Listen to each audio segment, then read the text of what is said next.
इंडियामध्ये 3D concrete specially concrete प्रिंटिंगवर जराही research झालेला नाही आहे. Why shift to 3D printers? म्हणजे कन्व्हेन्शनल मेथड्स तर होत्या मार्केटमध्ये, तर 3D प्रिंटिंगची गरज का आली मार्केटमध्ये, किंवा का हे फ्युचर मानलं जाते सध्या? कुठल्याही कन्व्हेन्शनल पद्धतीने जर कन्स्ट्रक्शन करायचं म्हटलं तर सगळ्यात मोठं चॅलेंज जे आहे ते तर त्याच्यामध्ये 90% लोकांनी प्लॉट ॲज इट इज घेतात आणि तसेच पडून राहतात वर्षानुवर्ष. कन्व्हेन्शनल कन्स्ट्रक्शनपेक्षा आपण at least we can save up to 50% of your construction time. बरं, this is new technology 3D printers. तर तुमची सुरुवात कशी झाली? 3D प्रिंटिंग म्हणजे किंवा गुगलवर टाकलं India's first 3D printing house, तर पुण्यामध्येच 4-5 घरं दिसतात जे म्हणतात की first Pune 3D printed house. So असं तुम्ही या व्यवसायात आहे तर तुम्हाला माहिती असेल की पुण्यातलं पहिलं 3D प्रिंटेड हाऊस कुठे आणि ते कोणतं आहे? खरं सांगायचं झालं तर कोणीही काही क्लेम करतंय.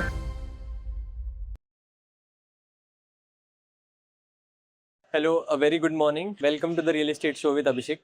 आज एक वेगळी कॉन्सेप्ट घेऊन आम्ही आलेलो आहे. आत्तापर्यंत आपण स्टुडिओ शूट्स केले होते आणि एक चौकटीमध्ये राहून काम करत होतो. रिअल इस्टेटमध्ये जसं it is all about building blocks, walls, columns, त्यामध्येच त्या दायऱ्यामध्ये राहून आम्ही काम करायचो. बट आज एक वेगळ्या कॉन्सेप्टमध्ये, एक वेगळ्या लोकेशनला एक आउटडोर शूट आपण करतोय.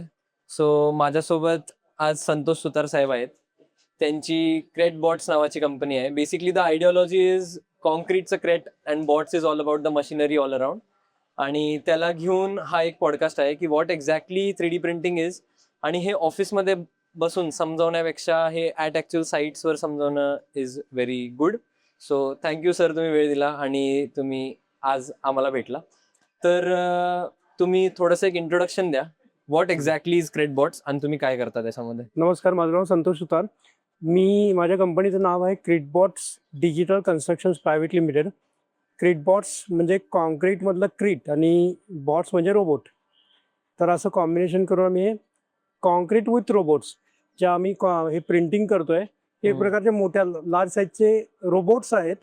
आणि हे रोबोट्स आमचे कॉन्क्रीट लेअर बाय लेअर आपण प्रिंट करतोय. आणि मुळात मला म्हणजे जाणून घ्यायचं होतं की ठीक आहे, 3D प्रिंटिंग एक टेक्नॉलॉजी सगळ्यांना माहिती आहे की कॉन्क्रीटचं पोरिंग होतं किंवा प्लॅस्टिक असेल तर प्लॅस्टिकसाठी आपण काहीतरी मटेरियल त्या मशीनमध्ये इंड्यूस करतो आणि नंतर ते बेसिकली प्रिंट करतं ॲज अ प्रिंटर. आपण 2D प्रिंटर्स बघितले.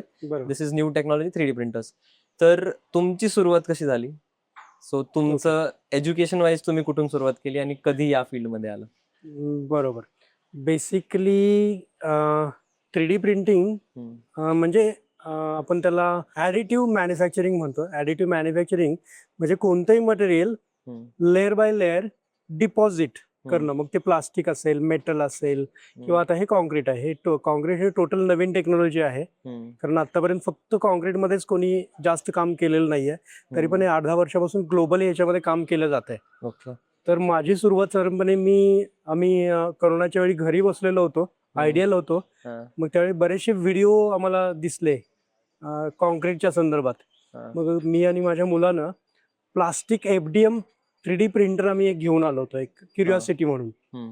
तर त्याच्यानंतर असं वाटलं की five not 3D printing in concrete. आणि मग अशी सुरुवात झाली. नवीन एक कन्सेप्ट मिळाला आणि त्याच्यावर काम करायला सुरुवात केली. आणि साधारणपणे मग काम ॲक्च्युली सुरू केलं 2022ला ह्याच्यावर रिसर्च करणं. कारण ह्याच्या इंडियामध्ये 3D कॉन्क्रीट स्पेशली कॉन्क्रीट प्रिंटिंगवर जराही रिसर्च झालेलं नाही आहे. काही IIT मधले काही लोक करतायत ह्याच्यावर रिसर्च, पण तितकंच अजून सक्सेसफुल कोणीही नाही आहे. ऑलमोस्ट 1-2 कंपन्या जर सोडल्या तर सक्सेसफुली त्याच्यामध्ये तितकंसं लार्ज स्केलमध्ये कोणी काम करत नाही आहे. तर पहिलं चॅलेंज होतं कॉन्क्रीटवर रिसर्च करणं. आणि असा रिसर्च ज्याच्यामध्ये मला कुठूनही 1% किंवा 0.1% पण गायडन्स मिळण्याची शक्यता नव्हती. म्हणजे मला स्वतःलाच माझं गुरु बनण्याची गरज होती. सेल्फ स्टडी सगळं. मग तिथून सुरुवात झाली. रात्रंदिवस मी साधारणपणे 1.5 ते 2 वर्ष रात्रंदिवस म्हणजे almost more than 16 to 18 hours per day me research paper वाचणं, भरपूर लोकांच्यावर बोलणं जे कॉन्क्रीटमध्ये 30-40 वर्षापासून काम करतायत. असा मग तो एक नवीन महायुद्ध सुरू झालं. आणि एक 1.5 ते 2.25 वर्षामध्ये माझं मटेरियल मी डेव्हलप करू शकलो. Okay. आणि हे जे रोबोट्स आहेत, हे जे गॅन्ट्री प्रिंटर्स म्हणतो आम्ही, हा not exactly robot, these are large size gantry printers. हा हे काही मोठं चॅलेंज नव्हतं, कारण मी या फील्डमध्ये साधारणपणे 2009 पासून आहे मशीन मॅन्युफॅक्चरिंगमध्ये, ओके ज्याच्यामध्ये मी AAC ब्लॉक्सच्या मशीन्स बनवतो. AAC ब्लॉक्स पण आता ते इनोव्हेटिव्ह मटेरियल आहे. इनोव्हेटिव्ह म्हणजे ऑलमोस्ट लाल मातीची वीट बॅन झालेली आहे. आणि मग दुसरं ऑप्शनल मटेरियल मार्केटमध्ये जर असेल तर C4H विटा किंवा AAC ब्लॉक्स, तर त्याच्या मशीन्स मी साधारणपणे 16 ते 17 वर्षापासून बनवतोय. ओके. आणि 3D प्रिंटिंग का, म्हणजे खूप कन्स्ट्रक्शन आलं ना तर 2-3 गोष्टी खूप इम्पॉर्टंट असतात. एक तर मनी मॅनेजमेंट झालं, बरोबर त्यानंतर टाइम कन्झम्पशन पण झालं, बरोबर की why shift to 3D printers. म्हणजे कन्व्हेन्शनल मेथड्स तर होत्या मार्केटमध्ये, बरोबर. तर 3D प्रिंटिंगची गरज का आली मार्केटमध्ये, किंवा का हे फ्युचर मानलं जाते सध्या? कुठल्याही कन्व्हेन्शनल पद्धतीने जर कन्स्ट्रक्शन करायचं म्हटलं तर सगळ्यात मोठं चॅलेंज जे आहे ते लेबर मॅनेजमेंट. आणि जिथं लेबर आले तिथं तुम्हाला टाइम जाणारच आहे, कारण एखाद्या वेळेस मशीनला पण कंट्रोल करू शकतो, एखाद्या वेळेस नाही, 100% मशीन कंट्रोल होऊ शकते, पण लेबर मॅनेजमेंट जी आहे सगळ्यात टफ ती काम आहे. टफ काम आहे किंवा हॅरेसमेंट आहे ती एक प्रकारे. बरोबर. बिल्डर किंवा डेव्हलपरची ती हॅरेसमेंट आहे. त्याच्यामुळे मॅक्सिमम जर विला किंवा रिसॉर्टचे प्रोजेक्ट किंवा तुमचे बरेचसे सेकंड होम, विकेंड होमचे कितीतरी अमाप जमिनी हा. डेव्हलपरनं घेऊन ठेवलेल्या आहेत, पण तिथं ते कन्स्ट्रक्शन करू शकत नाहीत. आणि माझा अभ्यास असा आहे की ऑल ओव्हर इंडियामध्ये जर आपण एक 100चा आकडा जर पकडला तर त्याच्यामध्ये 90% लोकांनी प्लॉट ऍज इट इज घेतात आणि तसेच पडून राहतात वर्षानुवर्ष. त्याचा स्वतःला पण उपभोग करणं अवघड असतं. And this is because of labour problems. Your conventional method of construction. Okay. म्हणजे छोटं 1000 स्क्वेअर फीटचं घर जरी घर बांधायचं म्हटलं ना, त्याच्यामध्ये 6-8 महिने किंवा वर्ष कसं निघून जातं हे कळत पण नाही. बरोबर. तर ह्या टेक्नॉलॉजीमध्ये हे हा. बऱ्यापैकी, आता तुम्ही जर माझ्या साईटवर जर बघितलं तर फक्त 4 लोक काम करतायत. बरोबर. कुठलीही गडबड नाही. आता हे मशीन तुम्ही जर बघितलं तर मशीन चालू आहे, आता हे दिसेल तुम्हाला, हे मशीन चालू आहे, पण इथं कोणतंही घाई गडबड नाहीये. एक माणूस माझा गॅन्ट्रीवर उभा आहे, तो तिथून मशीन ऑपरेट करतोय, दुसरा माणूस जे प्रिंटिंग होत आहे ते सुपरवाइज केलं जात आहे, दॅट्स इट. आणि 2 माणसं जे आहेत अनस्किल्ड, ओके. ते माझं मिक्सर आणि पंप चालवत आहेत, दॅट्स इट. हे 4 माणसाची गरज, ह्याच्यामध्ये फक्त एकच माणूस आम्हाला स्किल्ड माणसाची गरज आहे, बाकी 3 अनस्किल्ड असेल तरी चालतील. Basically this is a printing concept, म्हणजे की आपण प्रिंट करतोय ह्याच्यामध्ये, बट काही ना काहीतरी लिमिटेशन असतील. जसं की एक तर असेल की जे एस्थेटिक्स आणि जे शेप्स आपण इथं अचीव्ह करतोय हे कन्व्हेन्शनल मध्ये नाहीच करू शकत. नाही. आणि त्याबरोबर की ह्याची स्ट्रेंथ लेवलला आपण कसं अनालाइज करू शकतो की विथ टाइम, लॉंग टाइमला काय कन्स्ट्रक्शनचं काय लाईफ आहे या जे आपण 3D प्रिंटिंग अचीव्ह करतोय. तर बेसिकली कन्व्हेन्शनल मेथडनं जे तुमचे गवंडी असतात, गवंडी काय करतोय, एका ठिकाणाहून दुसऱ्या ठिकाणी एक दोरी लावतो, लाईन दोरी लावतो आणि तो विटा रचत जातो. बरोबर.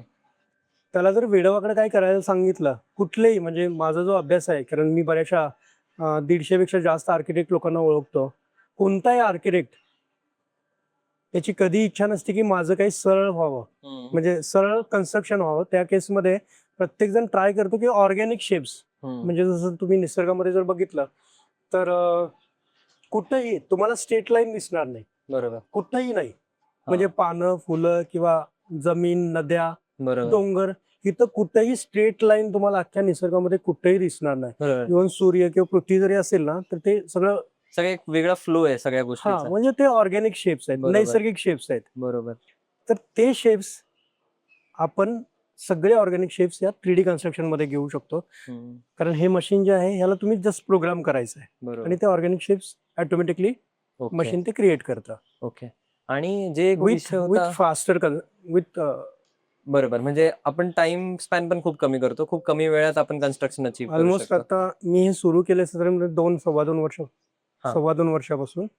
तर मी जे बघतोय कन्व्हेन्शनल कन्स्ट्रक्शन पेक्षा आपण at least we can save up to 50% of your construction time. Okay. Yes. आणि जसा माझा एक प्रश्न होता की आपण जे म्हणतो की कन्स्ट्रक्शनचं लाईफ कितपत राहतंय, जसं कन्व्हेन्शनल तर आपण म्हणतो की आपल्याला स्टील आपण किती युज करतोय, कॉन्क्रीट काय ग्रेडचे युज करतोय, बरोबर. आपल्याला त्याच्यावरून कळून जातं. आणि थोडंफार वेदर इम्पॅक्ट, जो थोडाफार तर नाहीच म्हणता येणार, जास्त वेदर इम्पॅक्ट तो कन्सिडर करून पण आपण एक लाईफ काढतो कन्व्हेन्शनल मेथड. बरोबर. तर ही आपण 3D प्रिंटिंग मध्ये कशी काढतो? बेसिकली या टेक्नॉलॉजीमध्ये तुम्ही ज्या कन्व्हेन्शनल मेथडमध्ये तुम्ही विटा यूज करता, बरोबर. लाल मातीच्या विटा असतील त्या C4H किंवा AC ब्लॉक्स म्हणतो आपण त्याला, त्या विटा यूज करतात. तर त्याची टेक्निकली भाषेत सांगायचं झालं तर त्या विटांची मॅक्सिमम स्ट्रेंथ जी असते AAC ब्लॉक्समध्ये, ग्रेड 1चा ब्लॉक जो म्हणतो त्याची स्ट्रेंथ असते ती 5 MPa किंवा 5 MPa मी त्याला म्हणतो. आणि हे सगळं विटाला रिप्लेस करतोय कॉन्क्रीटनं, ज्याची मिनिमम स्ट्रेंथ आपण 25 MPa म्हणजे 5 पट हे स्ट्रॉंग कॉन्क्रीट आहे.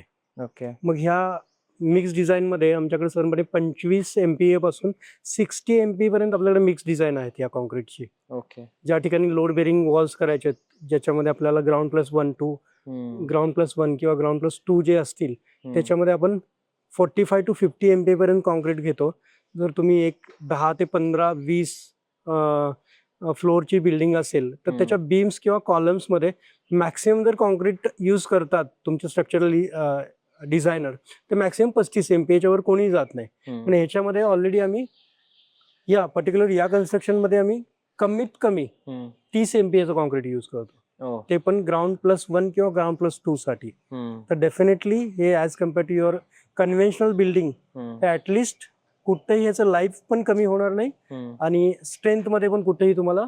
ओके. आणि बेसिकली जसं आपण म्हणतो की ज्या ड्रॉपर इन्स्ट्रुमेंटनी जे कॉन्क्रीट पोरिंग होतंय, सो बेसिकली आपण बाइंडिंग एजंट्स वगैरे पण युज करतो का, की ज्याच्यामुळे हे या 2 लेअर ज्या आहेत त्या 2 लेअर मध्ये जसं आपण टाईल ॲडेसिव्ह असतं, भिंतीवर जर उभी एखादी टाईल जर लावायची असेल तर त्याला टाईल ॲडेसिव्ह लावलं जातं. ते टाईल ॲडेसिव्ह त्याच्यावर थप्पीनं टाकतात, बरोबर, आणि त्याच्यावर टाईल चिटकवतात.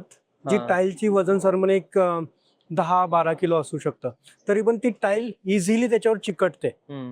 तर ह्याच्यामध्ये पण काही बॉन्डिंग एजंट टाकलेले आहेत जे 2 लेअरच्या मध्ये प्रॉपर बाइंडिंग करतात. ओके. तर ह्याची इंटरलेअर बॉन्डिंग स्ट्रेंथ म्हणतो टेक्निकल भाषेमध्ये, ती पण खूप चांगली आहे. याच्यामधून लिकेजेस किंवा सिपेजेसचे ऑलमोस्ट नाहीच्या बरोबर चान्सेस आहेत. ओके. आणि जसं आता आपण म्हणतो की आता कुठलं पण 3D प्रिंटिंग करताना तो एक हॉलो स्ट्रक्चर असतो, म्हणजे समजा ह्या भिंतीच्या मागे पण एक भिंत आहे, त्याच्यामध्ये एक गॅप आहे, बरोबर. मग तो हॉलो स्ट्रक्चर ठीक आहे, एक आपण असं म्हणू शकतो की आपले जे कंडक्टचे पाईप असतील किंवा त्यानंतर टेम्परेचर कंट्रोल साठी पण आपण युज करू शकतो, की जो एक मध्ये एक बॅरियर तयार होतोय, तर तो स्ट्रक्चरला अजून स्ट्रेंथ देतो का थोडंसं कॉम्प्रोमाइज? बरोबर. ह्याच्यामध्ये आपण इथं जर बघितलं, ही जी वॉल आहे ही आहे 50 mm विड्थ. पलीकडच्या साईडला पण एक लीफ आहे, म्हणजे 2 लीफ स्ट्रक्चर आहे. तर ह्याची विड्थ आहे 50 mm आणि हाईट असते या लेअरची आमची 25 mm. मध्ये जो गॅप आहे, जी कॅव्हिटी आहे ती आपण कस्टमाइज करू शकतो. तर ही कॅव्हिटी कस्टमाइज केल्यामुळं मध्ये अगदी 4 इंचाची जरी कॅव्हिटी असेल तरी तुम्हाला एक स्ट्रक्चरल स्टॅबिलिटी मिळते. जर 2 इंचाची भिंत जर उभी करायची म्हटली तरी ती पडू शकते, पण या कॅव्हिटीमुळं आणि मध्ये पण आम्ही काही रिबार टाकलेले असतात, मी तुम्हाला दाखवते. तर ते रिबारमुळं एक भिंतीला एक स्टॅबिलिटी मिळते, ती पडण्याची शक्यता संपते, ती कमी होते. आणि ही जी मधली कॅव्हिटी आहे ह्याच्यामुळे तुम्हाला थर्मल आणि साऊंड इन्सुलेशन खूप चांगल्या पद्धतीचं मिळतं. म्हणजे उन्हाळ्यामध्ये जी बाहेरची उष्णता आहे ती आतमध्ये येणार नाही, किंवा दुसऱ्या रूम मध्ये कोणी जोरजोरात जरी मोठे स्पीकर जरी लावले तरी इकडे ऍटलिस्ट 60% हे तुम्हाला साऊंड बॅरियरचं काम करतं. ओके. थर्मल आणि साऊंड इन्सुलेशन खूप चांगलं मिळतं याच्यात. ओके. आणि जसं आपण आता 3D प्रिंटिंग बद्दल बोलतोय, तर हे जे स्ट्रक्चर्स आहेत हा G+2 साठी मला असं वाटतंय की जेवढा प्रिंटर तुमचा मोठा असेल तेवढं स्ट्रक्चर मोठं करू शकतो. आमच्या क्रेटबॉर्डच्या बाबत जर सांगायचं झालं तर हा जो आमचा एक्स ऍक्सिस जो दिसतोय ब्लू कलरचा जो एक्स ऍक्सिस दिसतोय, तो एक्स ऍक्सिस आमचा सरमने आम्ही आता इथं 14 मीटर रुंद म्हणजे 45 फीट पर्यंत आम्ही हा एक्स ऍक्सिस घेऊ शकतो. हे जे ट्रॅक्स आहेत ह्या ट्रॅक तुम्ही लांब करू शकता, ह्याला मी वाय ऍक्सिस म्हणतो. आणि ह्याची हाईट आहे टोटल, हे जे व्हर्टिकल पिलर्स आहेत, बरोबर, याला आम्ही झेड ऍक्सिस म्हणतो. तर झेड ऍक्सिस मध्ये आम्ही साधारणपणे 20-22 फुटापर्यंत आम्ही प्रिंटिंग करतो. वाय ऍक्सिस आपण 100 फूट 150 फूट 200 फूट पर्यंत आपण लेंथला जाऊ शकतो. आणि विड्थ जी आहे, हा. विड्थ आणि हाईट जी आहे हा. ह्याचं एक लिमिटेशन आहे आता ओके तरी. ओके. आणि आता आपण ह्याबद्दल तर बघितलं, जे आता मटेरियलचं जे पोरिंग होत आहे हम्म. ह्याचा क्युरिंग पिरियड जो नॉर्मल कॉन्क्रीटला असतो हो, तो सेम हो. क्युरिंग पिरियड आपण फॉलो येस, करतो. ह्याच्यामध्ये काय आहे की जनरल मॅक्सिमम जे बाइंडर सिमेंटेशियस मटेरियल आहे हे ओपीसी सिमेंट आहे. ओके. त्याच्यामुळे ओपीसी सिमेंटसाठी क्युरिंगसाठी लागणारी जी मेथड आहे हीच तुम्हाला वापरावी लागते. मग जो रेग्युलर कन्स्ट्रक्शनमध्ये ओपीसी सिमेंट वापरलं जातं त्याच्यामध्ये सरमने एक आठवड्याभर तरी पाणी मारतात. तसं ह्याच्यावर आपण तुम्हाला एक आठवड्यावर पाणी मारायचं आहे. ओके. त्याच्यामध्ये असं काही क्युरिंगसाठी काही वेगळी पद्धत वापरण्याची गरज नाही आहे. सो आपण आता जसं बघितलं आतापर्यंतचं कॉन्क्रीट प्रिंटिंग बघितलं आणि ही टोटल एक्झॅक्ट प्रिंटिंग मशिनरी बघितली, तर ह्याला येणारं जे मटेरियल आहे ते त्या हॉपर मधून आपण बनवून इकडे सेंड करतो का? तिथं दोन इक्विपमेंट आहेत तिथं. ओके. त्या ठिकाणी एक मिक्सर आहे आमचं. हा. हे ड्राय मिक्स किंवा हे ड्राय फॉर्म मध्ये कॉन्क्रीट येतं. हा. त्या मिक्सर मध्ये आपण ते मिक्स करतो. ओके. तुम्हाला दाखवतो मी. हे ड्राय फॉर्म मध्ये कॉन्क्रीट येतं. बरोबर. प्री मिक्स आहे. हा. जसं तुझं सिंथेस सिमेंटच्या बॅग येतात तसे बरोबर. बॅग फॉर्म मध्ये येतं. हा. त्यात 2 बॅग हा. आणि सरमने 7 ते 8 लिटर पाणी टाकतो आपण याच्यामध्ये. ओके. हे म्हणजे त्याच्यामध्ये जे मटेरियल आहे, मटेरियल कंपोजिशन आहे ते खूप प्रिसाइज आहे. ओके. आणि आम्ही पाणी पण टाकताना याची काळजी घेतो हा. की लिमिटेडच पाणी आपण याच्यामध्ये टाकतो. त्याच्यामुळे आपल्याला हा जो हा. फ्लो आहे तिथं हा. जे आम्ही याला 0 स्लम कॉन्क्रीट म्हणतो. म्हणजे जसं टाकेल तसंच ते सेट होईल. त्याच्यावर बसतं. ते म्हणजे ओके. हे होत नाही, स्प्रेड होत नाही ते कॉन्क्रीट. 0 बरोबर. स्लम म्हणतो आपण. आणि ही जी टेक्नॉलॉजी आहे, जे ड्राय कॉन्क्रीटची जी टेक्नॉलॉजी आहे ती आपली पेटेंटेड टेक्नॉलॉजी आहे. येस, ह्याचं जे मटेरियल कंपोजिशन आहे म्हणजे याच्यामध्ये सिमेंट किती असेल किंवा सँड किती असेल किंवा बाकीचे जे काही इन्ग्रेडियंट्स आहेत ते किती असेल आणि ही बनवण्याची मिक्सिंगची पद्धत हे टोटल म्हणजे मटेरियल कंपोजिशन प्लस मेथड हे आपण डिफाईन केलेलं आहे आणि त्याचं पेटंट आपण फाईल केलेलं आहे. ओके. Yes. आणि त्याच्यानंतर बेसिकली आपण ते ह्याच्यामध्ये फीड करतो आणि ते इथून आपल्या प्रिंटरला जातं. पाईप मधून ते त्या नोझलला ते फीड केलं जातं. Okay okay okay okay. मग ते इथून बेसिकली जाऊन प्रिंटिंग होतं. बाकी nothing rocket science about. Nothing rocket science. Rocket science is material. Okay. Even anyone can copy this machine. Okay. But it's all Problem काही अबाउट द नाही. Material. हा, material machine कोणी बघून कॉपी करू शकतं. जोपर्यंत त्याच्याकडे रॉ मटेरियल हे प्रिंटेबल कॉन्क्रीट ज्याच्याकडे येत नाही तोपर्यंत it is of no use. आणि तर आपण एकदा ते जाऊन बघायचं का, की हो, जसं दाखवतो. आपण एक बघत होतो. येस. तर बेसिकली आपण ह्याच्यामध्ये जसं म्हणतो एकदम पीठ मळण्यासारखं मिक्सर आहे. इट्स जस्ट की आपलं प्रीमिक्स आणि पाणी एवढंच टाकलेलं. याच्यामध्ये आपण फक्त याच्यातल्या 2 बॅग आणि 7-8 लिटर पाणी टाकतो. एक 2-3 मिनिटं हे मिक्स करतो आणि पलीकडे जो पंप आहे त्या पंपामध्ये आपण हे करतो. पुढे दाखवू शकता या बघा.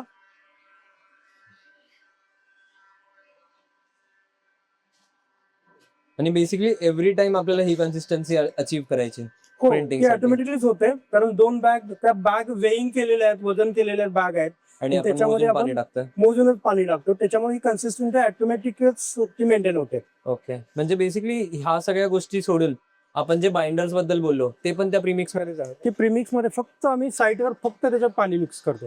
बाकी Okay. इथं काही मिक्स म्हणजे बाइंडर्स नंतर कॉन्क्रीट फ्लो होण्यासाठीच सगळे ऍडिटिव्ह जे आहेत सगळे ते त्याच्यामध्ये ingredient त्याच्यामध्ये included आहे. टाकलेले असतात. ओके. चालेल. आणि त्याच्यामुळेच तर या साईटवर तुम्हाला मिक्सर किंवा पंप ऑपरेटिंग साठी अनस्किल्ड माणूस जरी असेल त्याला हे बेसिकली मला तर असं वाटतंय की जसं आरएमसीचं आपल्या छोट्या आरएमसीच्या ज्या गाड्या असतात त्यांचं छोटं स्ट्रक्चर जे सेम ट्रान्झिट मिक्सरच वाटतंय. बट इट जस्ट व्हेरी साईटवर आपण मिक्स करतो. बेसिकली ते आपण त्या मटेरियल रेडी करतोय. एक हॉपर आहे त्याच्यामधून आपण मटेरियल पुश करतोय प्रिंटर मध्ये. बरोबर. Just basically smaller version pump असतात. आणि हे एकदमच सही आहे. म्हणजे ज्या लेवलची कन्सिस्टन्सी आहे लेअर बाय लेअर, म्हणजे जेवढा MM चा गॅप मागे आहे तेवढा सेम दिसतोय. 0 स्लम कॉन्क्रीट म्हणतो आपण. राईट. आणि आता आपण जसं बोलतो की जसं तुम्ही हे स्ट्रक्चर अचीव्ह करताय जिथे आपण सुरू केलेलं आपण त्या बाजूला होतो आणि तिथून आता आपण बघितलं की हे आपण पूर्ण स्ट्रक्चर बनवलेलं आहे. तर आपल्याला ह्याची लिमिट किती आहे की आपण असं अजून किती लांब जाऊ शकतो जे तुमचे ऍक्सेस आहेत? मगाशी पण मी सांगितलं हे जे ट्रॅक्स आहेत त्याला आम्ही वाय ऍक्सिस म्हणतो. हे ओके. ट्रॅक तुम्ही 100, 150, 200 फूट पण लांब करू शकता. बरोबर. रुंदीला साधारणपणे आम्ही 45 फीट पर्यंत ओके. किंवा 12-14 मीटर पर्यंत आम्ही प्रिंट करतो. आणि ओके. हाईटला ग्राउंड+1 म्हणजे 22 फुटापर्यंत आपण हे आणि त्याला print- पण प्रॉब्लेम नसेल, कारण की इन द लॉंग रन समजा आपला खूप जास्त मोठा प्रोजेक्ट असेल हम्म. तर आपण असं पण करू शकतो की 2 पार्ट्स मध्ये करू शकतो. हो 2 पार्ट आम्ही ऑलरेडी हा. केलेलं आहे. एक चाकणला आम्ही आंबेठाण प्राथमिक शाळा केली, तर ते 3 पार्ट मध्ये केली होती आम्ही. ओके. तर हा प्रिंटर आम्ही जिथं डोअर्स आहेत तिथं त्या ठिकाणी आम्ही परत ती वर आम्ही नवीन प्रिंट करून त्या डोअरच्या ठिकाणी आम्ही हे ट्रॅक लावून 2 पार्टमध्ये 3 पार्टमध्ये आपण हे करू शकतो. ती काय अडचण नाही. आणि एक जी क्युरिओसिटी असते, अजूनही समजा तुम्ही युट्यूबवर किंवा गुगलवर टाकलं India's first 3D printing house, तर पुण्यामध्येच 4-5 घरं दिसतात जे म्हणतात की first Pune 3D printed house. So असं तुम्ही या व्यवसायात आहे तर तुम्हाला माहिती असेल की पुण्यातलं पहिलं 3D प्रिंटेड हाऊस कुठे आणि ते कोणतं आहे? खरं सांगायचं झालं तर कोणीही काही क्लेम करतंय, कारण इतकं हे छोटं मार्केट आहे, याच्यामध्ये इतके कमी प्लेयर आहेत की लोकांनाच माहित नाहीये ही टेक्नॉलॉजी. आणि बरोबर. त्याच्यामध्ये जर एखादा म्हणाला की हे इंडियाज फर्स्ट आहे तर लोक मानतात, कारण लोकांना माहितच नाही. बरोबर. पहिल्यांदाच ते बघितलेलं असतं अवेअरनेसच कुठेतरी. नाहीये त्याबद्दल अजून. आम्ही आमचं स्वतःचं ऑफिस जे आहे ते साधारणपणे 2022 ला केलेलं होतं. ओके. आज हे आम्ही ते रेग्युलर ऑफिस यूज वापरतो. तर आम्ही ऑफिस वगैरे केलेलं आहे. त्याच्यानंतर आम्ही JSW बल्लारी कर्नाटकमध्ये काम केलं. त्या सगळ्या 3-4 वर्षापूर्वीच्या गोष्टी आहेत. ओके.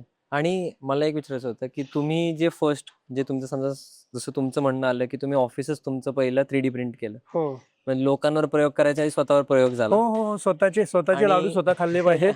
आणि ते जर चवदार लागले आपल्याला स्वतःला तर दुसऱ्यांना त्याचं दुकान वाढण्याचा अर्थ असतो. बरोबर. आणि मला फक्त एवढंच विचारायचं की तो दिवस, तो काम केलेला प्रोजेक्ट आणि आज काम केलेला प्रोजेक्ट कितपत तुमची इम्प्रूव्हमेंट आहे आणि काय काम हो. करण्याच्या पद्धतीमध्ये बदल आहे? प्रत्येक प्रोजेक्टला आमची काही ना काहीतरी इम्प्रूव्हमेंट असतेच, कारण हे खूप मोठं मार्केट आहे. मला तरी आता या 2026-27चं मार्केट कमीत कमी मोर दॅन 20,000 करोडचं मार्केट मला आत्ताच दिसतंय भारतात. इनिशियल लेवलवर. म्हणजे आम्ही साधारणपणे माझी टीम, मार्केटिंग टीम आणि आमचा जो पाठीमागचा 4 महिन्याचा जो काळ बघतोय आम्ही, तर ह्याच्यामध्ये ज्या इन्क्वायरीज आता जनरेट होत आहेत तर ॲटलिस्ट मी तरी पण जी अमाऊंट सांगतो ती खूप कमी आहे. आणि ती भारतातली चांगलं. अमाऊंट आहे. भारतातली सांगतो मी. बरोबर. इंटरनॅशनल इन्क्वायरीज तर वेगळ्याच आहेत. आम्ही तिथपर्यंत पोहोचू पण शकत नाही आता, किंवा पोहोचलेलं नाही. काही एक्सपोर्टच्या ऑर्डर्स आहेत, क्यू मध्ये आहेत, कन्व्हर्जन स्टेजमध्ये आहेत. पण इंडियन मार्केट पण खूप चांगलं आहे. उलट ग्रोथ करायची असेल तर इंडियन मार्केट नवीन स्टार्टअपसाठी खूपच चांगलं आहे. म्हणजे ऍटलिस्ट 3D प्रिंटिंगसाठी. आम्ही हायराईज बिल्डिंग वगैरे आम्ही टार्गेट करत नाही आहोत. आता फक्त आमचं रिसॉर्ट, व्हिला किंवा फार्म हाऊस प्लॉटिंगचे प्रोजेक्ट इकडेच आमचा फोकस आहे. ओके. येस. आणि जसं आपण म्हणतो की 3D printing technology, where do you see 3D printing technology after 10 years? आपण म्हणतो ना की 10 वर्षानंतर आपण कुठं बघतो कुठली टेक्नॉलॉजी? बेसिकली 10 वर्ष तर नाहीत लागायची. एक 5-1 वर्षामध्ये याच्यामध्ये हायराईज बिल्डिंग पण डेफिनेटली होतील. ओके. तर डेफिनेटली हे बऱ्यापैकी जे लेबर वगैरे जे ह्या सगळा गोंधळ जो चालू आहे, हे एकच फील्ड आहे जे टोटली अनऑर्गनाइज्ड आहे. तर डेफिनेटली हे ऑटोमेशनला सुरुवात झालेली आहे, कन्स्ट्रक्शन ऑटोमेशनला 3D प्रिंटिंगला. तर ही डेफिनेटली हे सगळं रिप्लेस होणार आहे हळूहळू. ओके. आणि जसं आता आपण इथे डिझाईन स्ट्रक्चर्स मध्ये बघितलं, हे जे पॅटर्न्स बघितले तुम्ही, आता हे जे पॅटर्न्स मधला जो गॅप आहे किंवा त्या नोझल फिरायला जी जागा लागते, मला असं वाटतं अंदाजे 6 ते 7 इंचची जागा तिथं गेलेली आहे. तर आपण कमीत कमी ते नोझल किती बारकाईवर फिरवू शकतो? आपण साधारणपणे 35 mm म्हणजे 1.5 इंचामध्ये आपण नोझल तो यू टर्न मारू शकतो नोझलला. ओके. म्हणजे तो 1.5 इंचाचा नोझलच असेल की हो, तो तो बरोबर 1.5 हो, हो. इंचाचा तो राऊंड 100% कॉर्नर नाहीत घेता येत त्याला, पण 30 ते 35 mm म्हणजे निग्लिजिबल, ऑलमोस्ट फक्त डोळ्याने व्हिजिबल असेल तसं आपण स्ट्रक्चर करू शकतो. इतके शेप स्ट्रक्चर्स करू शकतो. हो, आणि हे जे आहे ह्याच्यामुळे तर कळतंय की किती बारीक वेवी स्ट्रक्चर आपण हवं तसं पॅरामेट्रिक वेव्स तर घेता येतात या स्ट्रक्चर मध्ये. पण ह्याच्या व्यतिरिक्त ओव्हरहँग्स, म्हणजे एखादं खाली छोटस स्ट्रक्चर आहे 1 फुटाचं आणि वर जाऊन ते 1.5 किंवा 2 फूट होत आहे. Okay okay okay. त्याला आम्ही पॅरामेट्रिक शेप्स म्हणतो. तर डेफिनेटली पॅरामेट्रिक शेप्स पण आपण करू शकतो याच्यात. ओके.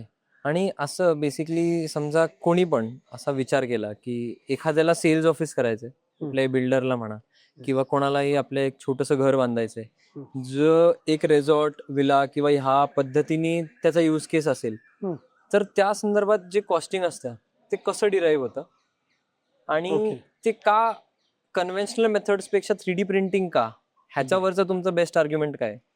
बेसिकली हे जर बघितलं जिथं आपण उभे आहोत, हे कुंदन स्पेसेस म्हणून एक हे डेव्हलपर किंवा बिल्डर आहेत, तर त्यांच्यासाठी हे सेल्स ऑफिसच आहे. ओके.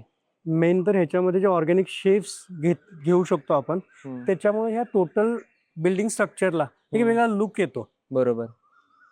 आणि ही टेक्नॉलॉजी हायलाइट करून त्यांचं पण एक खूप चांगल्या पद्धतीने ब्रँडिंग होऊ शकतं. हे त्यांचं मेन मोटो होता इथला. ओके. हे 3D प्रिंटिंग मध्ये हे करणं. सेकंड ह्याच्यापेक्षा महत्वाचा पार्ट म्हणजे हे मिनिमम टाइम मध्ये, ह्याचा जो आमचा साधारणपणे एक 3800 स्क्वेअर फीट आहे हे, तर हे स्ट्रक्चर आमचं साधारणपणे 12 ते 14 दिवसामध्ये डेफिनेटली हे आम्ही सुपर स्ट्रक्चर तयार करू. आता आपण हे एवढे लेयर्स बघतोय, हे काम कधी सुरू केलंय? हे आम्ही सरमणे हे काम जे आहे ते आमचं सरमणे आता 2 मीटर पर्यंत आज कम्प्लीट होईल. हे 3 दिवसाचं आमचं काम आहे. 2 मीटर म्हणजे रविवारी समथिंग ते काम सुरू केलंय ना, आज मंगळवार आहे. हो. त्या पद्धतीने साधारणपणे 12 ते 14 दिवसामध्ये आम्ही 6 मीटर म्हणजे 20 फूट आम्ही काम पूर्ण करणार आहोत.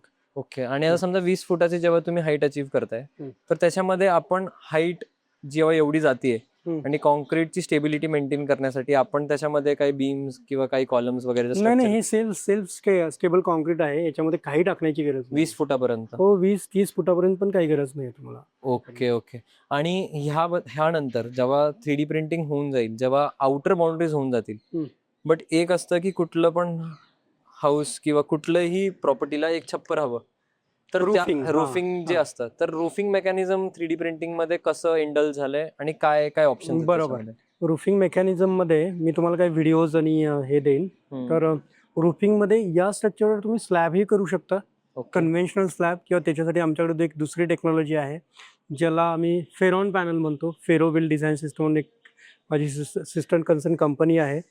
त्याच्यामध्ये रूफिंगसाठी कन्व्हेन्शनल स्लॅबमध्ये परत तुम्हाला शटरिंग आणि लेबर हा मेजर कन्सर्न येतोच. आणि लेबर आणि शटरिंग हे जर मॅन्युअल काम जर आपण त्याच्या कन्स्ट्रक्शन सिस्टम मधून जर काढून टाकलं, तर ते परत ती जी स्लॅब आहे ती सिस्टम तुमची परत 70% तुमची फास्टर होऊ शकते. तर आपण या टेक्नॉलॉजी बरोबर फेरोबिल्ड किंवा फेरॉन पॅनल म्हणून एक इन्कॉर्पोरेट करू शकतो. त्याच्यामध्ये तुम्ही कन्व्हेन्शनल स्लॅब सारखं स्लॅब तुम्ही सरमध्ये 2 ते 3 दिवसामध्ये करू शकता याला. सो जशी हे कमर्शियल प्रिंटर झाले, तर ह्याच्या व्यतिरिक्त अजून ह्याच्यामध्ये स्मॉल स्केल प्रिंटर्स किंवा अजून लार्ज स्केल प्रिंटर्स असं काय आपण प्रोड्यूस करतो का आणि आपण कोणाला देतो का? बरोबर.